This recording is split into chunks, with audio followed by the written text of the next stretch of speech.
continually looking for the way our kids go about. I mean, our kids are continually we're looking for garbage. We're looking to try to seeing if there's kids that are. We're looking to try to friends. Seeing if there's kids that are there's in need of friends. A lot of good things going on with our kids. I know there's a lot of good things going on with our kids. In the past have been. I know there's some what I hear uncoachable. In the past have been just like.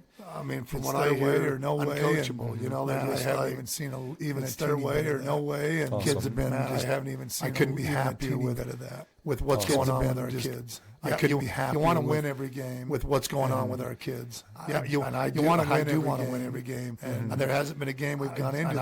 I do want to win. We could upset these. And there hasn't been a game we've gone into that I didn't think. Okay, we could upset these guys, or we can. I've been, really happy with the buy-in of our kids. I've been.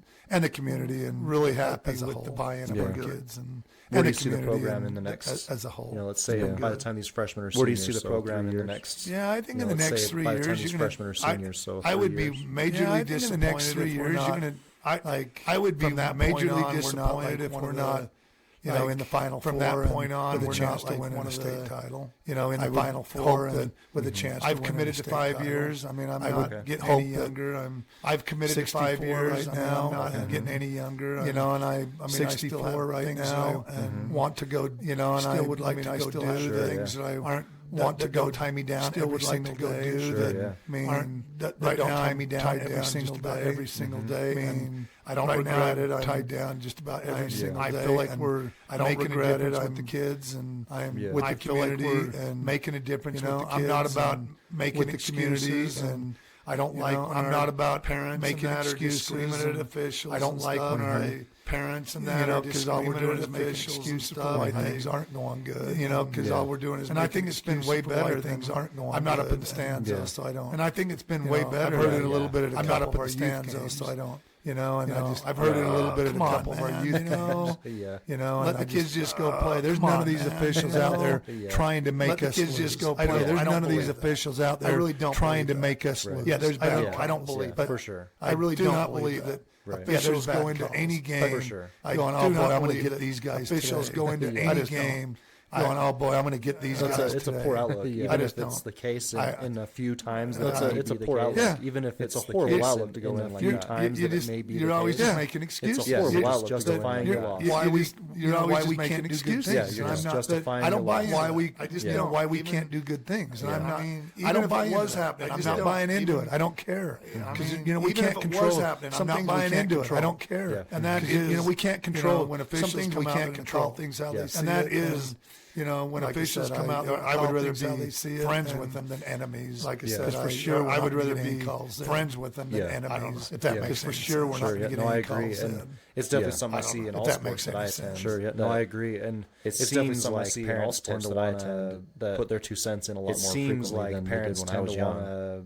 Put their 2 cents in a lot more frequently than they did when I was young. But whether that's the case, I think it's always been there. But I think I think it's always been there, but I think that some places are a little bit worse than others or whatever because it becomes, that some places are a little bit worse than others or whatever because it becomes, that becomes a culture. That we're changing a culture and we're not making excuses. I'm hoping that we're changing a culture. We've lost 3 games. We're not making excuses. Those teams were just outplayed us. We've lost 3 games. Not that our kids didn't work hard, not that we didn't expect to try to go win those games. Not that our kids didn't work hard, not that I do think that there's going to be try to go win those games over the next and I do think there's going to be you're going to see our program just over there and better and win more and more games. You're going to see our program just get better and better. And win more and more games. Try to run it the right way. In the meantime, run it with class. We're going to try to run it the right way and run a program that people run it with class. By the way we do it. Run a program that people respect. By the way we do it. I would imagine 5 years would be enough, but it'd be nice to see something similar. I would imagine 5 years would be enough, but it'd be nice to see something similar, just like. And I know South Jordan. And I'm not about the awards. I didn't say that. And I know South Jordan. Right. I'm not about the awards. I didn't say that. And I think you can have some play. I'd like to see our community change as the coach. And I think you can have some play in that. It would be great as the coach. That's what you're doing right now. And so it would be great just from the perspective of the community. We got some great assistant coaches. I mean, and it's there's no way I'm going to go in there by myself. It's not all of a sudden. There's no way I'm going to go in there by myself now. And all of a sudden are just going to be totally different. Sure, yeah. I mean, I'm just going the culture, and I believe that it is. I mean, I'm just going. Anybody that asks me, I'm like, and I believe that it is. I'm loving these kids. Anybody that asks me, I'm like, the buy-in. I'm loving these kids, and I'm how we play every game, and certain plays how we just don't play every game for whatever plays. You know what I mean? I'm no different than any other for whatever reason. But you know what I mean? I'm no different than any other. It isn't from a lack of effort. But on the same token, it isn't from a lack of effort. Sometimes there's just some teams that.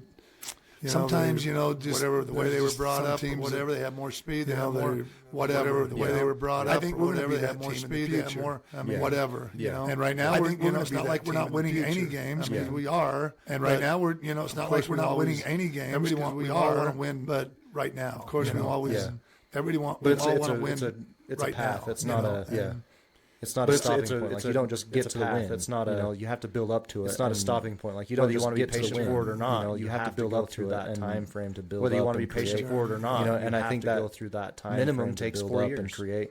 And I think that freshman minimum takes 4 years. But you know what I mean? Like, to build a whole program, that's going to be the but you know what I mean? Like, to build a whole program, that's going to be the minimum steamroller that's going to keep going. The students, you have to have that coaching staff, the administration, and my hope is that coaching staff. If I go 5 years, and my hope is that at that point, if I go 5 years or whatever, going, and there's a good, at that point, just a really good foundation going, and there's a good whoever ends up just taking a really good foundation, something great to build. Whoever ends up taking over, we'll have something great to build off of. Yeah, like specific plans of how you're going to phase yourself out.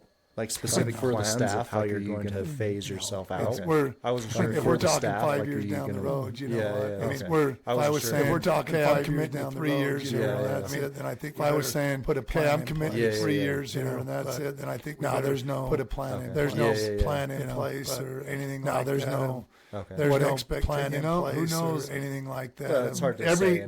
Not every plan works like we. Well, it's hard to say. Not every plan works like we.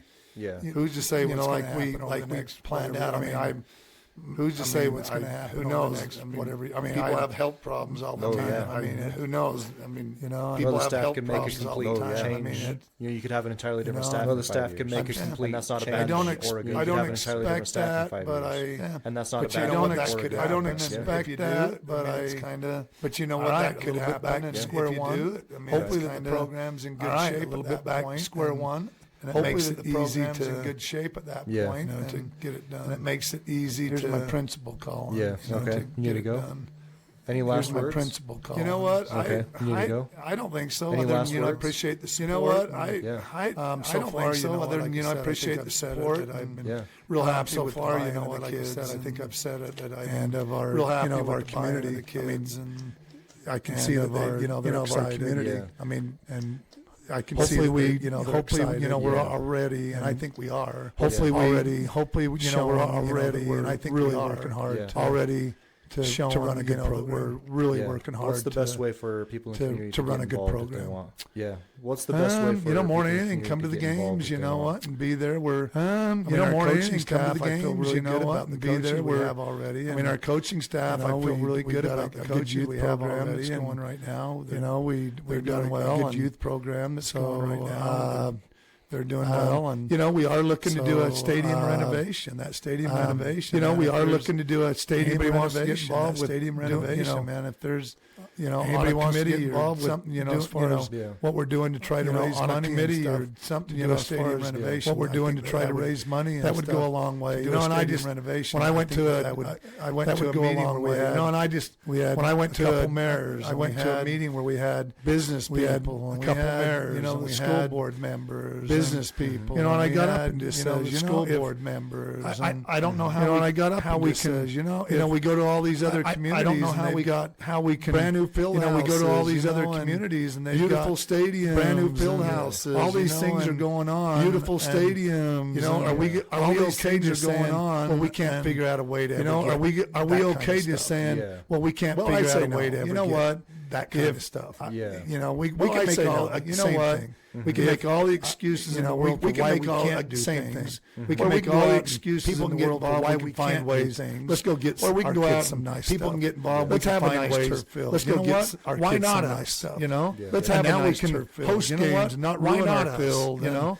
And now we can host games, not ruin our field on that field. You know, and all a lot of sports can play on that field. And it'll also build. It gives a lot more opportunity. The younger. Groups coming up, and it also other builds, sports. You know, the field house is great. Groups coming up, a lot of sports, and see there it's kind of a two-phase thing. You know, we were a lot of sports. As you know, we see there it's kind of looking at a stadium renovation first because our stadium needs it. The kind of looking at a stadium renovation first because our stadium needs it. The seating is not very good. Kind of leaning off of the school more than it should. Leaning off of the school more than it should. You know, trip or fall, which is not a good thing. Like you might come into a football game, trip or fall, which is not a good thing. You know, when you're coming to a football game, I don't know. Especially when you get older, hopefully it continues to get momentum. I don't know. And heads in a good direction. Hopefully it continues to get momentum and heads in a good direction. For people that want to get involved, is it just to reach out to the school board or the principal? For people that want to get involved, is it just to reach out to the school board? Yeah, I think that they could reach out. I mean,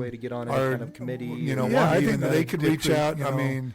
Odie, our superintendent, even been on at every meeting. Our principal, Odie, our superintendent, been on at every meeting. All of them are really behind what we're trying to do. So all of them are really behind what we're trying to do. Well, thank you for your time. So I know we've gone a few episodes in. Well, thank you for your time. I know I didn't expect it. You know what? And I was like, I know I didn't expect it. You know what? And I was like, probably 10 more times. I could have just revisited it, turn this into. I'm going. I can't. Probably 10 more times. Anytime you want to come back for anybody. I'm going. I can't.